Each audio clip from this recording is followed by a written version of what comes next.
Buenos días, tercer año. Vamos a continuar viendo la unidad 6, en la que ya vimos el tema de los caudillos y el caudillismo.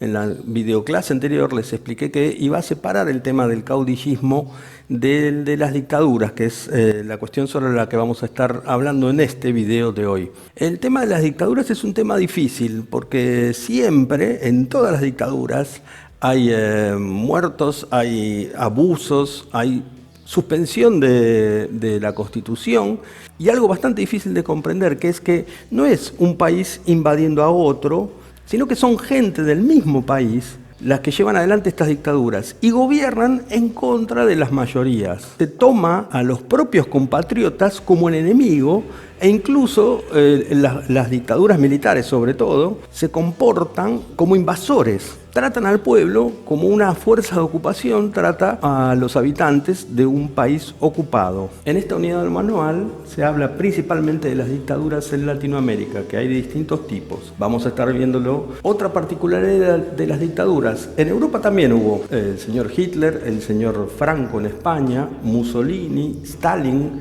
¿sí? Un gobierno totalitario en la Unión Soviética.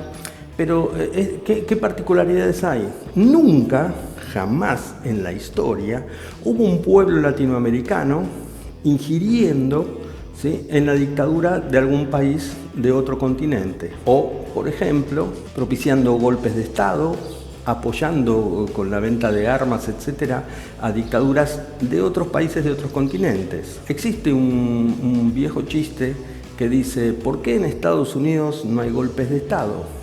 Porque en Estados Unidos no hay embajada de Estados Unidos.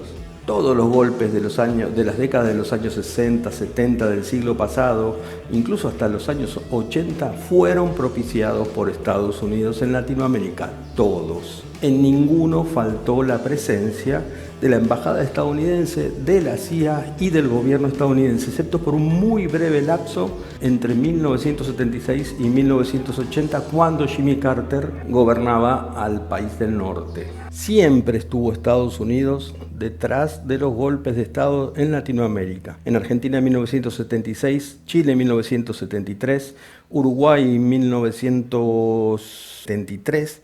Otra de las cosas en común de las dictaduras es que, como dije al principio, siempre hay muertos, y los muertos son, supuestamente, opositores, ¿sí? Es gente que no quiere vivir bajo una dictadura, entonces se opone.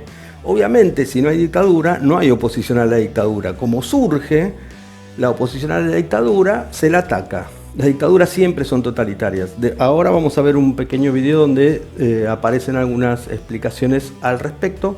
No es que antes de la década de 1950 no hayan existido dictaduras en América. Estuvo la de Porfirio Díaz en México, que duró decenas de años, en Guatemala, en Salvador, en todos lados hubo dictadores, en República Dominicana a partir de 1930, pero las de la década, las del siglo XX, a partir de más o menos de 1930, también tienen el sesgo ideológico de ser anticomunistas. Una especie de justificación, ¿sí?, de las aberraciones que van a llevar adelante, todo en nombre de no ser como los comunistas, mientras matábamos miles de personas, porque los comunistas son malos, entonces nosotros tenemos que asesinarlos para que no llegue el comunismo, que mata gente. El anticomunismo es una búsqueda de una excusa para llevar adelante planes de gobierno que de otra manera la población no los aceptaría.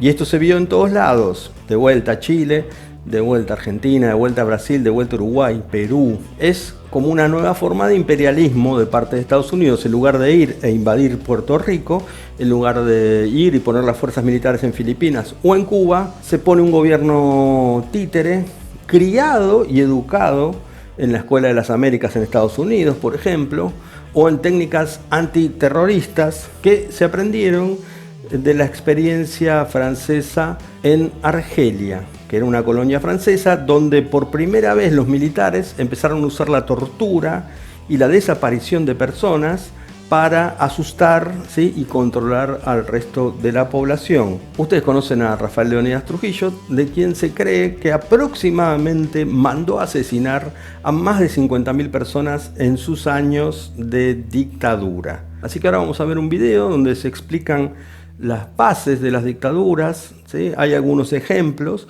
incluyendo estos dos de Europa que nombré, Francisco Franco y Adolf Hitler, y después vamos a ver unos pequeños cortos referentes también a este tema.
Ahora bien, di algunas características de las dictaduras, sobre todo de las dictaduras latinoamericanas, por ejemplo, el involucramiento de Estados Unidos en todas ellas. Excepto a principios del siglo XX, en algunas no estuvo involucrado Estados Unidos, ¿sí? Y fueron cuestiones internas. Ahora bien, los que sí estuvieron siempre en todas las dictaduras latinoamericanas fueron los mismos grupos de poder que querían llevar adelante los golpes de Estado para defender sus intereses. Unos intereses que, como siempre digo, ¿sí? No es que yo estoy defendiendo los 500 pesos que gano por día, entonces promuevo un golpe de Estado. No. O sea, yo tengo plantaciones de azúcar desde Punta Cana hasta pasando la Romana y todo me pertenece.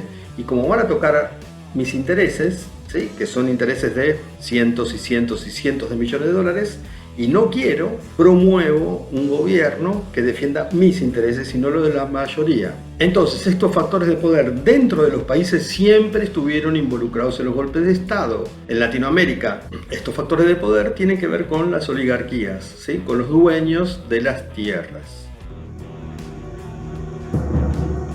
Augusto Pinochet derroca cobardemente al mandatario de la dignidad de América Latina, Salvador Allende, acción irregular que lo convierte en presidente de facto de Chile el 17 de diciembre de 1974, dando inicio a 17 años de una de las dictaduras más crueles que vive América Latina. He decretado, a partir de esta fecha, el estado de sitio en todo el territorio nacional. A partir de este momento, procederán a arrestar a cualquier dirigente político o gremial y a cualquier persona que no obedezca los mandos u órdenes emanados de las autoridades militares. Pinochet, en conspiración con el imperio norteamericano, a través de la Operación Cóndor, ordena la privatización de empresas públicas, el despido masivo de trabajadores, elimina partidos políticos y clausura el Congreso.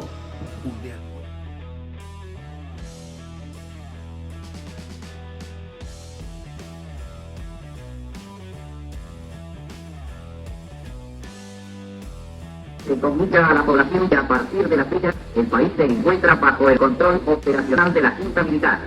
Se recomienda a todos los habitantes el estricto acatamiento a las disposiciones y directivas que emanen de autoridad militar, de seguridad o policial, así como extremar el cuidado en evitar acciones y actitudes individuales o de grupo que puedan exigir la intervención drástica del personal en operación.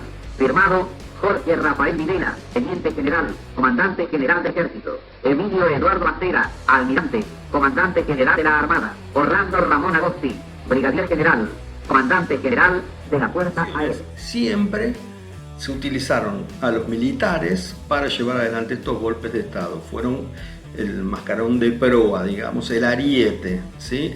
el arma que usaron los grupos de poder de todos estos países para seguir defendiendo sus intereses. Sobre discursos, por ejemplo, en la década del 70, como ya dije, de anticomunismo y también de lucha contra la corrupción. Ustedes lo escuchan todo el tiempo eso, ¿sí? Lucha contra la corrupción, y Pinochet salió de Chile, por ejemplo, con, se calcula, 180 millones de dólares. Rafael Leónidas Trujillo manejaba prácticamente el 50% de la economía de República Dominicana. O sea, el discurso de la lucha contra la corrupción es para justificar que van a llegar y van a hacer lo que hicieron, saquear a los países en los que fueron dictadores. Más teniendo en cuenta, como vieron en el video, la cantidad de años que los dictadores se quedan o intentan perpetuarse en su puesto. Hubo casos como el de Guatemala, donde estuvieron 20, 30 años, Porfirio Díaz en México, décadas, y terminan haciendo aquello que decían que iban a combatir, ¿sí? Bueno, esta ha sido la clase de hoy, será hasta la próxima videoclase.